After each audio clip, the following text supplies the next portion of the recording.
여러분, 삼손에 관한 내용은요, 사사기 13장부터 16장까지 기록되어 있습니다.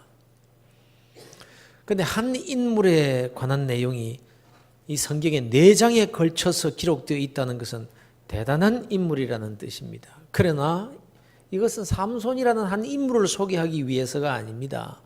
삼손을 통해서 하나님께서 오고 오는 모든 세대의 교훈을 주시기 위해서 성경에 기록해 두신 것입니다. 그래서 오늘 이 삼손이라는 사람을 통해서 우리가 우리의 삶에 성숙하도록 인도하시는 하나님의 음성을 듣기를 원합니다. 우리가 신앙생활을 계속해 나가고 있지만 잘하지 못하면요 안 되잖아요. 잘하지 못하면 안 돼요. 그래서 계속 잘해야 되는데, 그래서 이제 삶의 변화와 성숙에 관한 6번째 시간이 되겠는데, 오늘은 삼손 학습이라는 제목으로 말씀을 전하도록 하겠습니다. 그런데 성경에 이제 많은 인물들이 기록되어 있잖아요. 근데 성경에 기록된 인물들을 보면 긍정적인 면으로 교훈을 주는 자가 있고 부정적인 면에서 교훈을 주는 자가 있습니다. 가룟 유다 같은 사람은 아주 중요한 인물입니다. 가룟 유다. 그런데 말이에요, 아주 중요한 인물이긴 하지만 그러나 가룟 유다 같이 되지 말자라는 교훈을 우리가 받아야 되는 것이지, 가룟 유다를 본받자 이건 아니지 않습니까? 사울 왕도 성경에 얼마나 많이 등장을 합니까? 그러나 다윗과 사울은 언제나 대비되는 그런 인물입니다. 다윗은 본받아야 될 인물로, 그리고 사울은 본받지 말아야 될 인물로 교훈을 준다고 볼 수가 있는 겁니다. 그러면 이 긍정적인 면의 교훈과 부정적인 면에 대한 교훈을 주는 사람들이 있는데, 그러면 이 둘 중에 누가 우리에게 더 중요한 교훈을 주는 거냐 이렇게 묻는다면 우열을 가릴 수 없습니다. 둘 다 중요합니다. 그런데 어떤 의미에서는 부정적인 교훈을 주는 인물이 우리들에게 훨씬 더 중요할 수가 있습니다. 왜냐하면요, 그들의 모습이 우리의 모습과 닮았기 때문에 그래요. 긍정적인 사람보다는 부정적인 사람이요 훨씬 우리와 많이 닮았어요. 우리가 다윗을 본받기는 참 힘들지요. 그러나 사울을 본받기는 아주 쉽습니다. 뭐 따라할 것도 없습니다. 본받을 필요 없이 가만히 있으면 그쪽으로 가도록 되어 있습니다. 우리는 모두가 다 죄인들이기 때문에 그런 거예요. 그래서 우리가 어떤 길을 가다가도 성경을 통해서 사울이 이 길을 가다가 망했구나, 아이고 돌아가자, 이런 교훈을 받을 수 있기 때문에 사울도 아주 중요한 인물이라고 할 수 있는 것이죠. 예수님께서 가룟 유다를 가리켜서 차라리 나지 않았으면 더 좋을 뻔한 사람이다 이렇게 말씀하셨습니다. 그런데 그 가룟 유다가 우리에게 얼마나 좋은 교훈을 주는지 몰라요. 특히 저는 제 기도 제목 가운데 빠지지 않고 하는 기도 제목이 뭔가 하면요, 가룟 유다를 통해서 배우는 교훈이에요. 하나님, 어떻게 하든지 가룟 유다같이 되지 않게 주시옵소서. 이 기도를 빠지지 않고 합니다. 이게 무슨 말인가 하면, 가룟 유다는 예수님의 제자였어요. 예수님의 제자가 아무나 됩니까? 예수님이 딱 12명밖에 선택을 안 하셨어요. 이 12명 가운데 끼인다는 게 이게 보통 이게 영광이 아니잖아요. 내 사도 바울이요, 평생 서러움 당한 게 뭔지 아세요?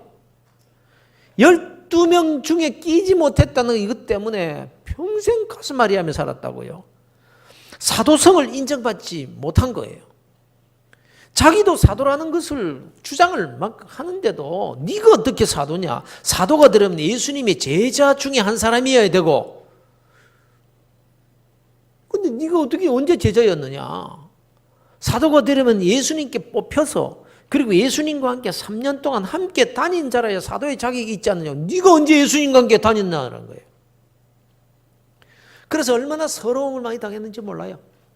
그런데 가룟 유다는 예수님께 선택됐지요. 12제자 가운데 한 사람 됐죠. 3년 동안 예수님과 함께 동고동락한 사람이란 말이에요. 이런 엄청난 영광을 아무나 받는 게 아니죠. 그런데 문제는 마지막 순간에 돌아선 거예요. 마지막 순간에 예수님을 부인한 거예요. 잘 나가다가 끝에 가서 그만 저주받은 인생이 되어버리고 만 사람의 대표적인 사람이거든요. 그래서 제게는요, 가장 중요한 학습 인물이 누구냐면 가룟유다인 거예요. 가룟유다. 목사가 아무나 됩니까? 되고 싶다고 뭐 되는 것도 아니잖아요. 특히 저 같은 사람은 정말 기적 가운데 이렇게 왔거든요. 하나님의 특별하신 은혜가 아니면 저 같은 사람이 어떻게 이 귀한 직분을 받을 수가 있었겠습니까? 무능한 저를 여기까지 은혜로 인도해 주심. 뒤를 돌아보면 걸음걸음마다 하나님의 은혜가 아닌 것이 없습니다. 기적의 연속이었습니다. 저의 짧은 생애 속에서 그야말로 홍해를 가르신 하나님, 사막에 강을 내신 하나님, 마른 나무막대기에서 싹이 돋게 하시는 그 하나님의 은혜 투성이었습니다. 그래서 제가 지금 여기까지 올 수 있었단 말이에요. 그러나 더 중요한 것은 내 인생의 마지막인 거죠. 마지막. 내 인생 마지막 순간에 주님 부인하면 가룟유다 같이 되고 마는 거예요. 나이 들어서 비굴하게 명예의 유혹에 넘어가지 않고 물질의 유혹에 넘어지고 약해져서 하나님을 떠나면 지금까지 받은 그 은혜도 헛것이고 수고도 헛것이고 삶 전체가 곤두박질 치고 마는 겁니다. 어느 교회 중직자가 나이 늙어서 임종을 하면서 이러더래요. 나는 예수 모른다. 하나님이 어디 있냐? 그러고 죽더래요. 그렇게 열심히 신앙생활 잘하고 교회 다니면서 중직까지 그렇게 받은 사람이 마지막에 그러고 죽더래요. 그러니 이 기도 안 할 수 있겠습니까? 주님, 가룟유다같이 되지 않게 해주옵소서. 마지막 순간까지 주님 부인하지 않게 하시고 가면 갈수록 주님 더 사랑하는 자가 되어 살다가 마지막 순간에는 더 신앙 고백이 확실하게 해 주옵소서. 이 기도 안 해도 될 사람이 있겠습니까? 삼손이라는 인물은 바로 이런 부정적인 면으로 교훈을 주는 인물이라고 할 수 있습니다. 삼손의 삶을 통해서 우리는 아주 중요한 교훈을 얻을 수가 있다는 것입니다. 삼손은요, 그 인생의 엉망이었습니다. 한마디로 말하면. 하나님의 귀한 은혜와 사명을 받고도 감당하지 못한 대표적인 사람입니다. 우리도 인생을 엉망으로 살 수 있습니다. 하나님으로부터 받은 은혜와 축복을 사명을 위해서 사용하는 것이 아니라 은혜를 헛되이 하고 사명을 내팽개친 사람으로 살아갈 수 있다는 거예요. 경우가 다를 뿐이지요. 삼손의 실패를 우리가 할 수 있는 거예요. 하나님께 귀한 사명을 분명히 받아서 은사를 받았어요. 그런데 그 은사를 가지고 하나님께서 원하시는 삶을 사는 게 아니라 자기 인생만을 위해 사는 거예요. 신앙생활은 액세서리. 예수 그리스도 그분은 나를 도와주는 도구에 불과한 거예요. 그렇게 삶을 살 수 있다는 것입니다. 그래서 우리는 삼손을 통해 배워야 되는 거예요. 성경에 삼손의 일생이 비교적 자세하게 기록되어 있는 이유는 저와 여러분을 위해서인 겁니다. 삼손 학습을 위해서 기록된 교과서와 같은 겁니다. 그래서 이 시간 사사기 13장부터 16장까지를 다 읽지는 못했습니다만 전체를 다 본문으로 삼고 그렇게 생각을 해보려고 합니다.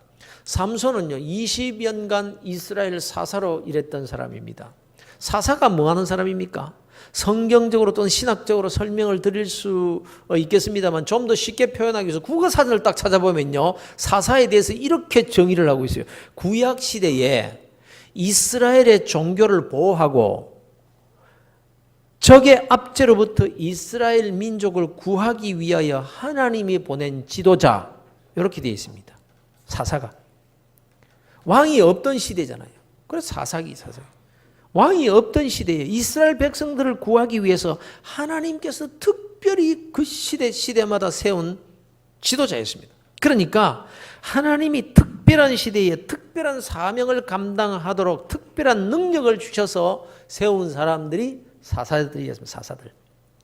그러니까 삼손은 부족한 것이 없었고 초자연적인 힘을 가지고 있었으며 탁월한 능력을 가진 사람이었습니다. 그러나 그는 역대 사사들 가운데서 실패한 사사로 기록될 수 있는 사람입니다. 그런데요, 삼갈 같은 사사는요, 성경에 딱 한 절 기록돼요. 딱 한 절. 소모는 막대기 하나로 블레셋 사람 600명을 쳐 죽일 그런 이 사사예요. 아주 위대한 사예요. 삼갈. 그가 사사가 되어서 이스라엘을 구원한 정말 귀한 인물입니다. 그런데도 성경에 딱 한 절 기록되어 있습니다.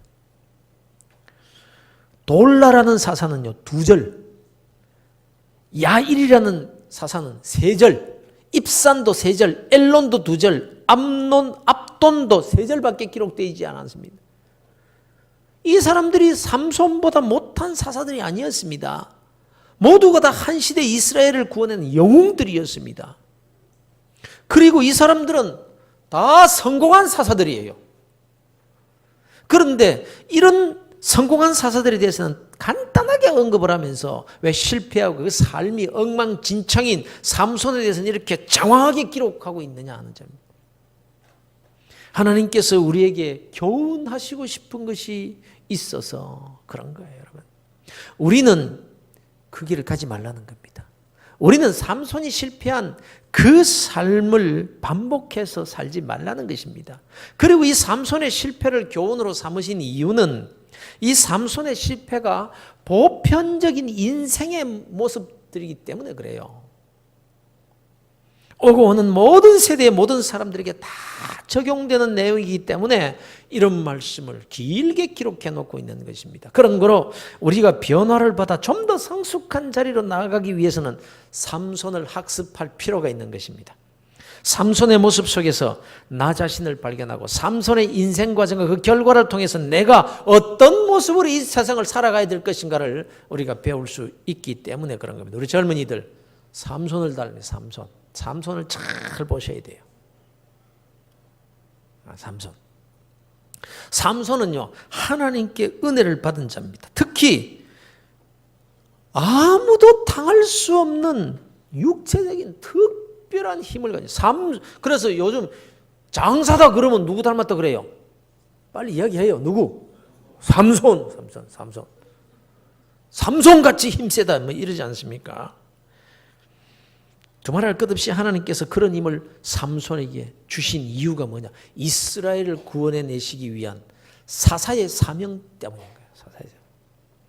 그래서 사실 그는 20년 동안 이 사사로 지냈는데요. 곧잘 했습니다. 삼손 때문에 블레셋이 이스라엘로 함부로 쳐들어오지 못했습니다. 삼손이 얼마나 힘이 센가? 나귀 턱뼈 하나 가지고 1000명을 그 자리에서 쳐 죽일 정도로. 와, 안 해요? 와. 에? 1000명, 나귀뼈 하나 가지고 1000명을 죽여. 이 보통이 아니지.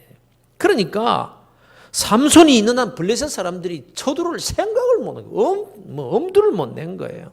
그래서 삼손은 참 대단한 장사였지만 그 삶이 엉망이었습니다. 늘 쫓기는 삶이었고 불안한 삶을 살아있습니다. 가정생활이 원만하지 못했다는 말이고 행복하지 못했다는 거예요. 한마디로 되는 대로 살다가 결국 블레셋에게 붙들려가지고 눈알이 뽑히고 짐승과 같이 맷돌을 돌리는 그런 신세가 되어버리고 만 거예요. 왜 이런 삶을 살아야 했을까요? 하나님으로부터 은혜도 받았습니다. 남다른 힘도 있었습니다. 무엇 하나 거칠 것 없는 조건을 갖춘 사람이 왜 이렇게 되고 말았냐라는 거예요. 우리가 성경을 통해서 깨달을 수 있는 교훈은 뭐 여러 가지가 있겠습니다만은 우선 삼손은 은혜도 받았고 능력도 있었고 힘도 있었지만 자기 기질, 자기 성질을 스스로 통제할 줄을 몰랐습니다. 자기가 가진 지식도 통제할 수 있어야 되는 거예요. 여러분, 우리가 자녀를 기르면서 기억해야 될 점이 있습니다. 요즘 보통 하나 낳아서 기르잖아요. 그래서 부모들이 아이를 너무 오냐오냐하고 키우는 그런 점이 있어요. 그러니까 이 아이들이 그냥 그렇게 자라니까 자기 자신을 통제하는 능력을 훈련받지 못하고 그냥 자라는 거예요.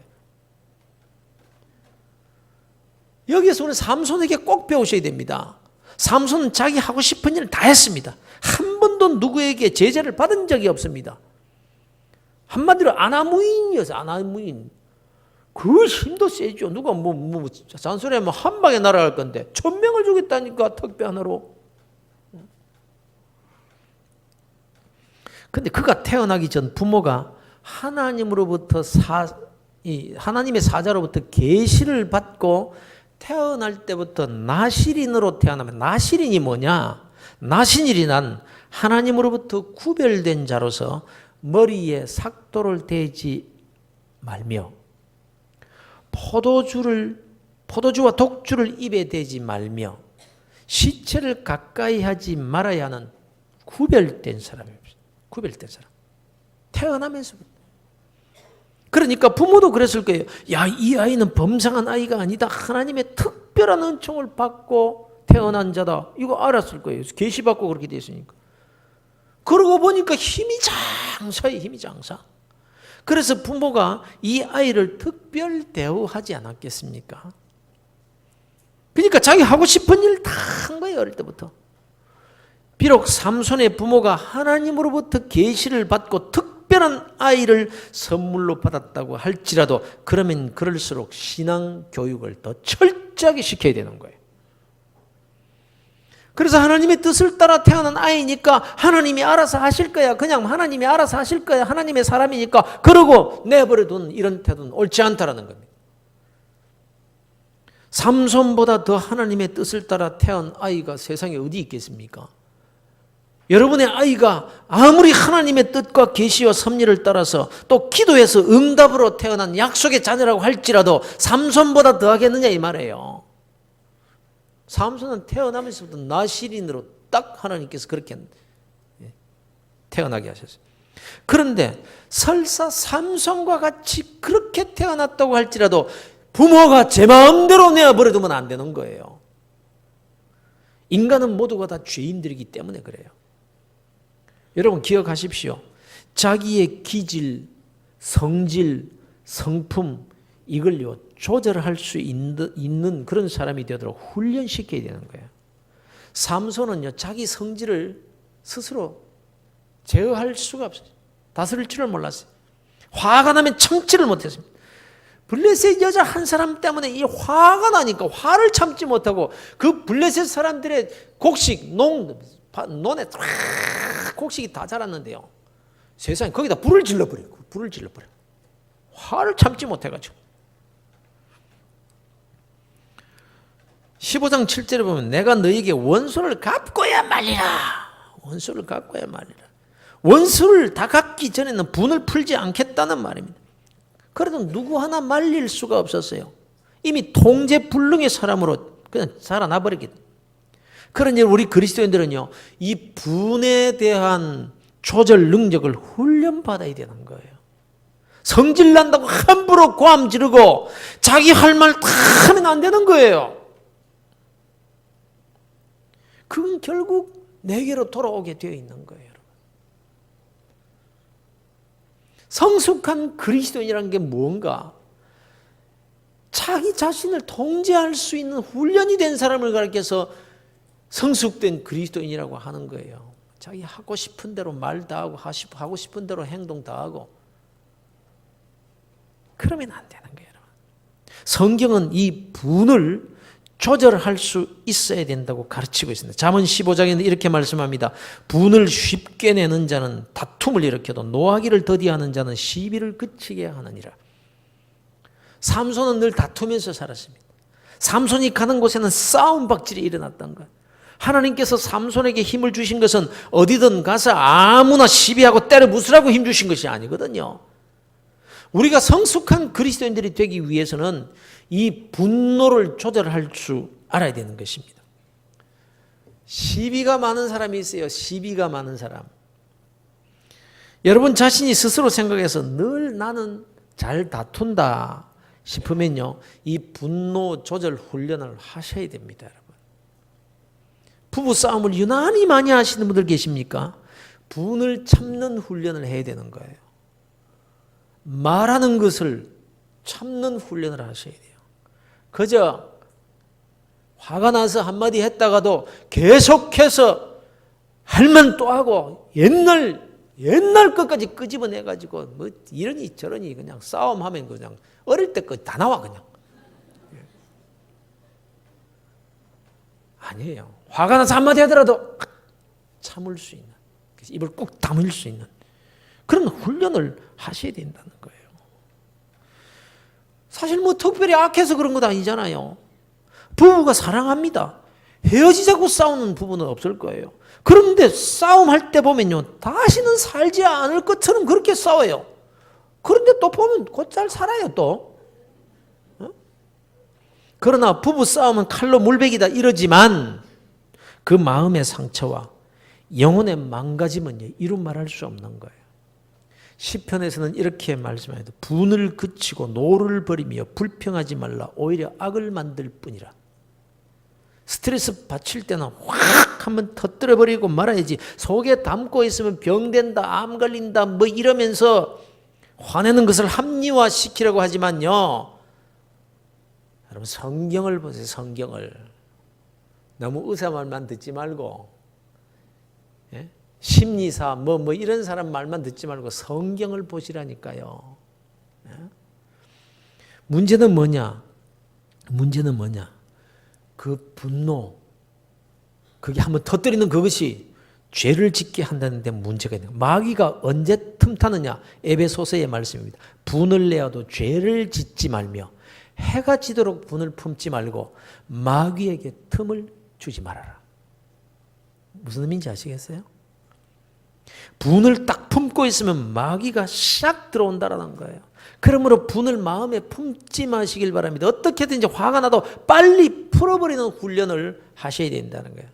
근데 예수 믿는 사람들 한번 딱 품으면 어떻게 그렇게 안 푸는지 몰라. 지독해. 내가 몇 번 이야기하지만 얼마나 지독한지 몰라요. 안 풀어요. 예수 안 믿는 사람은 어떻게 한다고? 막걸리 한 잔 먹고 확 풀어버려요. 예수 믿는 사람들은요, 안 풀어. 지독해요, 지독해. 옆 사람에게 이렇게 권면 좀 하십시오. 풀고 삽시다. 풀고 삽시다. 뭘 그렇게 그때 꽉 해가지고, 아이고, 참. 지독해, 지독해. 그래서 아마 천국 갈 때까지 안 풀고 가지 싶어요.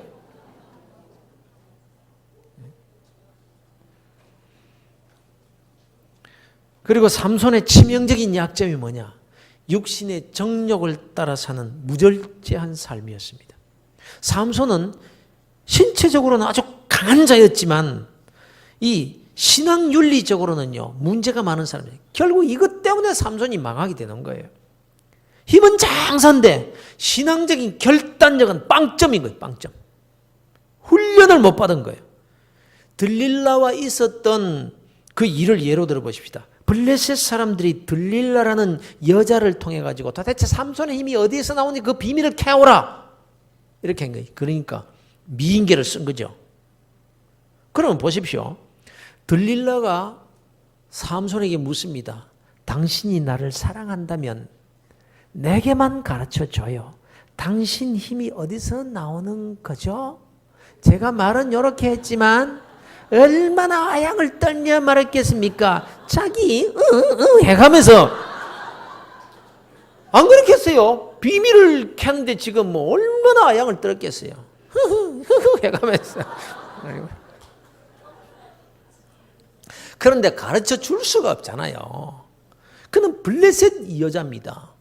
그에게 말하면 블레셋 사람에게 전해진다는 것을 모를 리가 없거든요.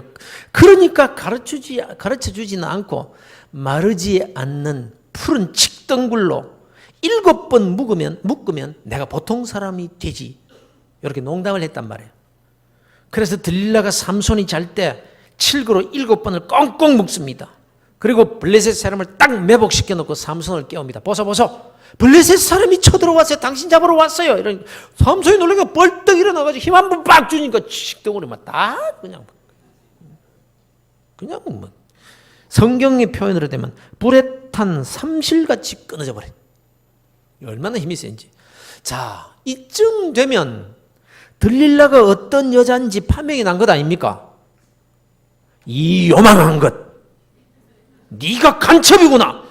목숨만은 살려줄 테니까 빨리 내 곁을 떠나라. 쳐다도 보기 싫으니라. 이래야 옳은 것 아닙니까? 그런데도 삼손은 그 여자의 품을 떠나지 못합니다. 들릴라가 앙탈 앙탈을 더 부립니다. 당신이 나를 이렇게 대우할 수 있습니까? 날 사랑한다고 하면서 어떻게 내게 거짓말을 할 수 있단 말이에요. 그러니까 이제 말해줘요. 또 흥흥대기 시작하는 거예요. 어떻게 하면 당신을 꼼짝 못하게 만들 수 있는지 내게만 가르쳐줘요. 세 줄로 나를 묶으면 되지. 그래서 세 줄로 또 꽁꽁 묶었어요. 블레셋 사람이 잡으러 왔어 하는 거 벌떡 일어나서 한번 힘주니까 실 끊어지듯 끊어버립니다. 그래도 삼손은 정신을 차리지 못합니다. 들릴라가 또 앙탈을 부립니다. 그러자 삼손이 머리털 7가닥을 배틀의 실과 섞어서 짜면 된다고 또 거짓말합니다.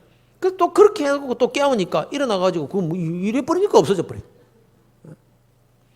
들릴라 요청은 집요하게 계속됩니다. 성경은 이렇게 말씀합니다. 날마다 그 말로 그를 재촉하여 조름에 삼손의 마음이 번뇌하여 죽을 지경이라.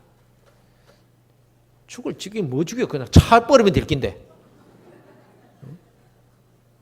여러분, 죄의 유혹은요, 빨리 끊어야지 머뭇머뭇거리면 결국은 먹히게 돼 있는 거예요.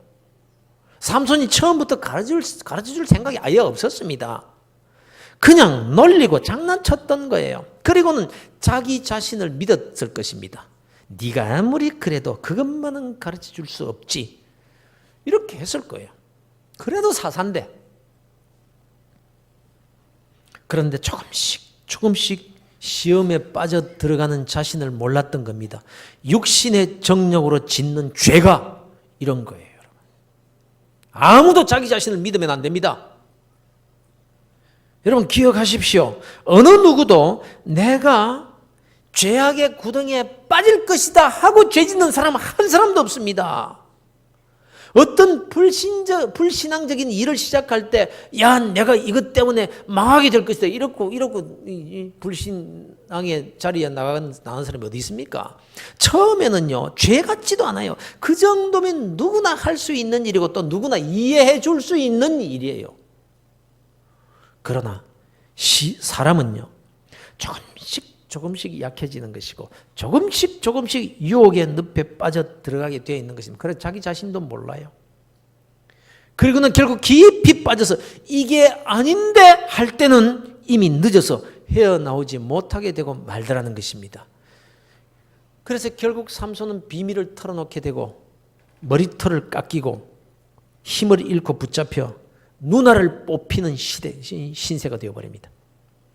사랑하는 성도 여러분, 지금 장난삼아 혹은 이 정도면 괜찮겠지 하면서 그리스도인으로서 해서는 안 되는 일을 하고 계신 분이 혹 없습니까? 지금 그 정도는 신앙적으로 별 문제가 되지 않을 수 있습니다.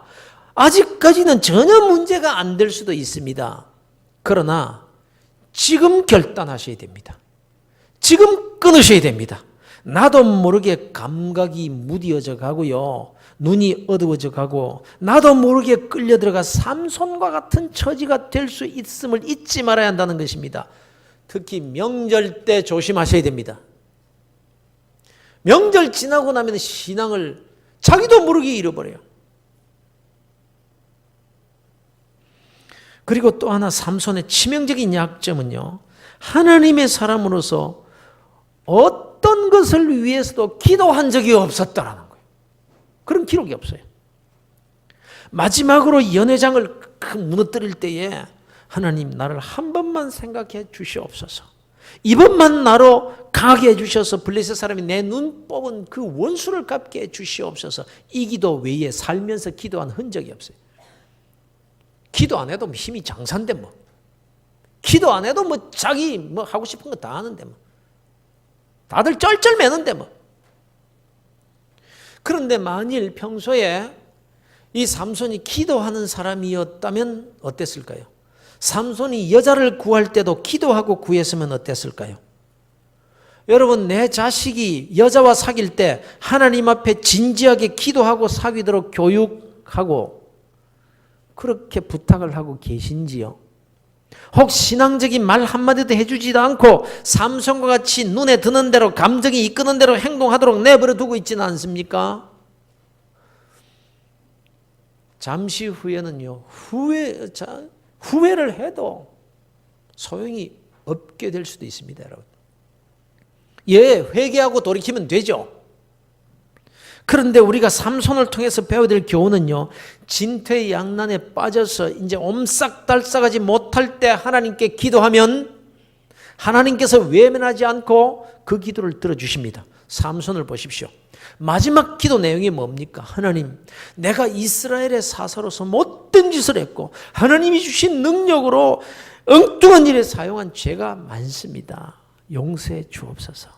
이제 마지막으로 하나님의 영광을 위해서, 이스라엘을 위해서 이 블레셋을 멸하도록 힘을 한번 주십시오. 하나님, 마지막으로 제게 힘을 주셔서 제 눈을 뺀 이 블레셋의 원수를 갚게 주시옵소서. 이렇게 기도했습니다. 하나님은 삼손의 기도를 들으시고 그에게 힘을 주셔서 그 건물을 무너뜨려서 그 안에 있던 모든 사람들을 다 죽였는데, 성경은 이렇게 표현하고 있습니다. 삼손이 살았을 때 죽인 것보다 그 마지막 한순간에 죽인 사람이 더 많았더라, 이렇게 기록하고 있어요.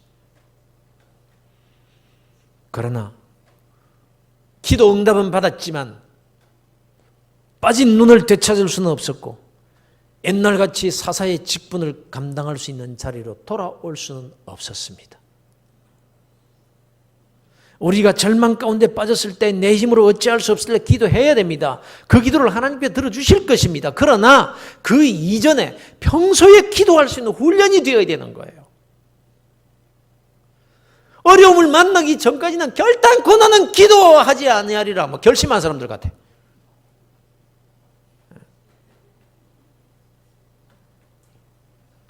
작은 일 하나를 하기 전에도 하나님께 기도하고 시작하고, 사람을 사귈 때도 기도하고 사귀는 것이 중요한 것입니다.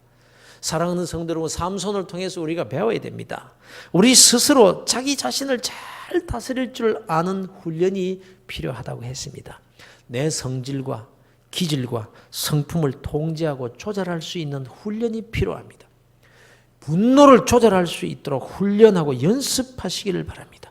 육신의 정욕을 피하는 결단을 속히 하는 훈련이 필요합니다. 그것이 성적인 문제이든 물질적인 문제이든 하나님의 말씀과 뜻이 아니라는 것을 아는 순간에, 말씀을 들으면서 아 그거구나 하는 순간에 아 은혜를 받았다라는 말만 하지 말고 결단할 수 있는 자리까지 나아가야 돼요.